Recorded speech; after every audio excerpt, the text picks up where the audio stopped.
Shalom, shalom, selamat pagi, haleluya, puji Tuhan. Hari ini kita bersyukur kepada Tuhan jika pada tanggal 3 Maret tahun 2021 ini Tuhan sudah membangunkan kita dari tidur nyenyak kita sepanjang malam ini.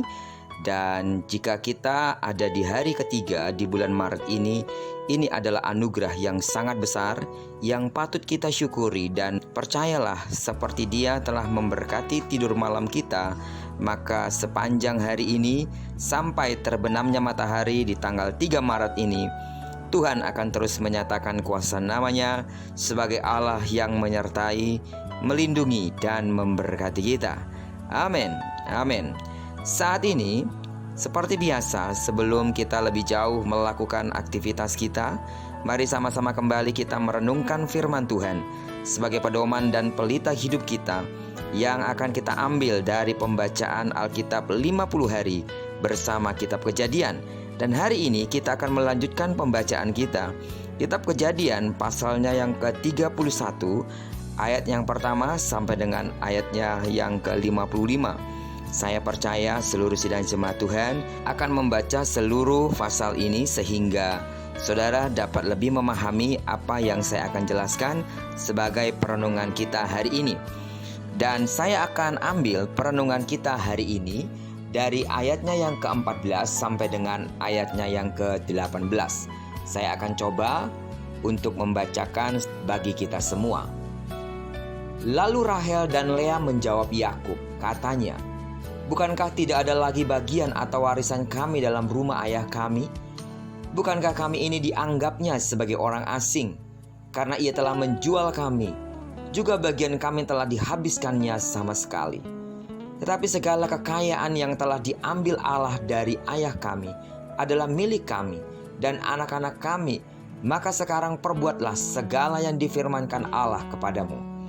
Lalu bersiaplah Yakub, dinaikkannya anak-anaknya dan istri-istrinya ke atas unta, digiringnya seluruh ternaknya dan segala apa yang telah diperolehnya, yakni ternak kepunyaannya yang telah diperolehnya di Padan Aram, dengan maksud pergi kepada Ishak ayahnya ke tanah Kanaan.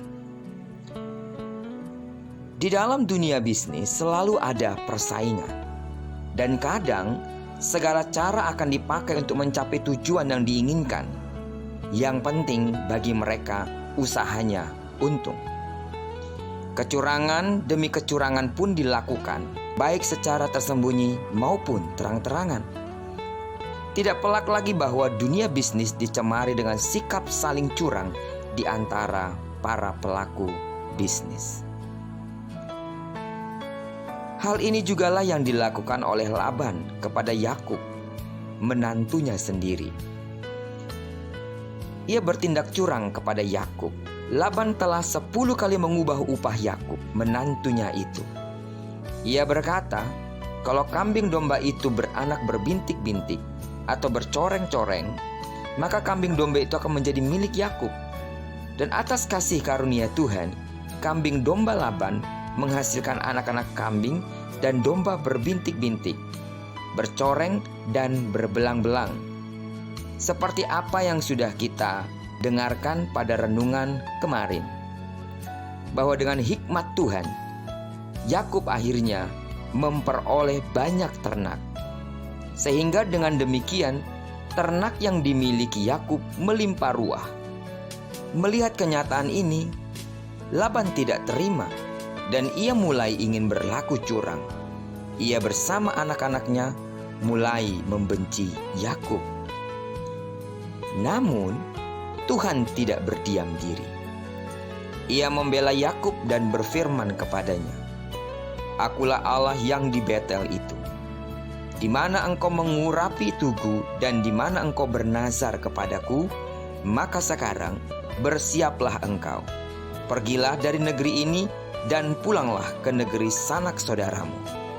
Yakub mendengar perintah Tuhan. Demikian halnya dengan kedua istrinya, yaitu Rahel dan Lea. Sebab mereka berdua merasa sebagai orang asing di negeri ayahnya sendiri. Dan secara diam-diam Yakub pergi dari negeri mertuanya. Hal itu dilakukannya supaya tidak terjadi pertengkaran. Saudara, kita sedang hidup di tengah-tengah dunia yang dipenuhi dengan kecurangan. Bahkan kadang-kadang orang yang berbuat curang justru ia tidak jauh dari kita. Bisa saja dia adalah saudara kita. Bisa saja dia adalah rekan sekerja kita. Bahkan mereka yang menyebut diri mereka sebagai sahabat kita, dan kita sangat dekat dengan mereka. Atau juga ada orang-orang yang sangat kita percayai, namun mereka mencurangi kita. Hal itu bisa saja terjadi.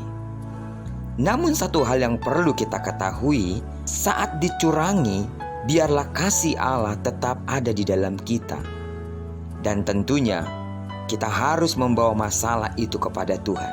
Sebab jika Ia telah membela kita, maka musuh kita sekalipun dibuatnya menjadi jalan untuk memberkati kita. Amsal 22 ayat 8 berkata, "Orang yang menabur kecurangan akan menuai bencana, dan tongkat amarahnya akan habis binasa." Bahkan dalam kitab Titus pasal yang kedua, ayat yang ke-9 dan 10 berkata, "Seorang tuan janganlah bersikap curang kepada hambanya. Demikian sebaliknya hamba-hamba hendaklah taat kepada tuannya. Baik tuan maupun hamba hendaklah selalu tulus dan setia. Supaya dengan demikian dalam segala hal memuliakan ajaran Tuhan Yesus Kristus." Saudara, perhatikanlah pernyataan ini, bahwa berkat Tuhan tidak akan terhenti walau ada orang yang berusaha menghentikannya. Amin. Biarlah kiranya perenungan kita hari ini terus menyemangati hati dan roh kita untuk tetap waspada dalam berbuat sesuatu, memikirkan sesuatu tentang orang lain dan tentang kita. Jangan pernah berlaku curang, karena itu hanya akan merusak hubunganmu dengan Tuhan, bahkan akan menutup berkat Tuhan bagi hidupmu. Dan jika ada orang yang ingin mencurangi dirimu, berdoalah kepada Allah dan ucapkanlah berkat kepada mereka. Kiranya sepanjang hari ini Tuhan akan terus menyatakan kuasa namanya sebagai Allah yang Immanuel, yang akan memberkati apa yang dikerjakan tangan kanan dan tangan kiri kita. Bahkan kemanapun kaki kanan kaki kiri kita melangkah, di sana kemuliaan Tuhan akan dinyatakan. Diberkatilah kita bersama dengan orang-orang yang kita cintai, dan bersama dengan orang-orang yang kita kasihi. Terpujilah nama Tuhan. Shalom.